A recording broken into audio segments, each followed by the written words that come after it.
Welcome to the channel about news from around the world. While you subscribe and like it, we're going to start. Surprisingly, the US most seemingly staunch allies are withdrawing from the US orbit. This includes Saudi Arabia. The Americans have behaved with the Arabs like in the army: we give you everything and you do as we say. They did not take the Arab mentality into account. Actually, not even Arab mentality, just human mentality. Who, irrespective of nationality, likes to be treated like servants. The Saudis did not like it either. In early June, the Washington Post wrote that Saudi Arabia's crown prince threatened to break off relations with the US. The reaction came after Biden said Riyadh would face consequences for its decision to cut oil production amid high energy prices and fast approaching US elections. Mohammed bin Salman responded by secretly threatening America with severing ties and retaliatory economic measures. The Saudi government issued polite diplomatic statements defending its actions. But behind closed doors, Crown Prince Mohammed bin Salman has threatened to fundamentally alter the long-standing relationship between the US and Saudi Arabia, as well as cause serious economic damage to America if it retaliates by cutting oil production and no longer has any dealings with the US administration. This is stated in a secret document which has been made available to journalists. 8 months have passed without Biden taking any punitive measures against the Arab country.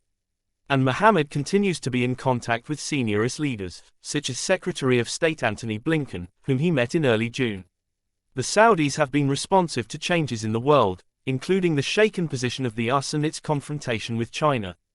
The Saudi Crown Prince's behavior is not just an emotional outburst. On June 4, Iranian Navy Commander Rear Admiral Shahram Irani announced on Iranian television that his country is forming a naval alliance that will include Saudi Arabia, the UAE, Qatar and Bahrain as well as India and Pakistan. In doing so, the Iranian naval commander did not limit the new alliance to the Persian Gulf. Almost all countries in the northern Indian Ocean have come to the understanding that they must support the Islamic Republic of Iran and, with significant synergies, jointly ensure security. And this coincided with the UAE's announcement that it would no longer participate in combined maritime forces operations. The Americans lack intelligence and goodwill. What they have in abundance is greed and arrogance. Everyone in the outside world can see this and understand it very well, without any illusions. There was also a concrete reason for the aggravation of relations. And it was naturally given by Americans, who, not very diplomatic and not very clever or educated, to put it mildly, in general. Since the murder of the Washington Post columnist Jamal Khashoggi, Prince Mohammed bin Salman has been a pariah in Washington. Then, in response, the Crown Prince already humiliated Joe Biden by refusing to increase oil production and then further promising to cut production. After that, many thought that the already uneasier Saudi alliance would be scrapped, and Washington would renegotiate relations with a clearly unreliable and ungrateful ally. But, the Americans today, as they say, are not up to their necks in fat. They are forced to accept that Crown Prince Mohammed is developing a semi-independent foreign policy, and needs to engage with him, not alienate him.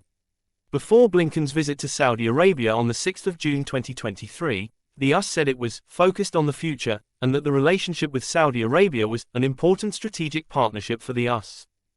Thank you for watching. If you're interested, subscribe and leave a comment.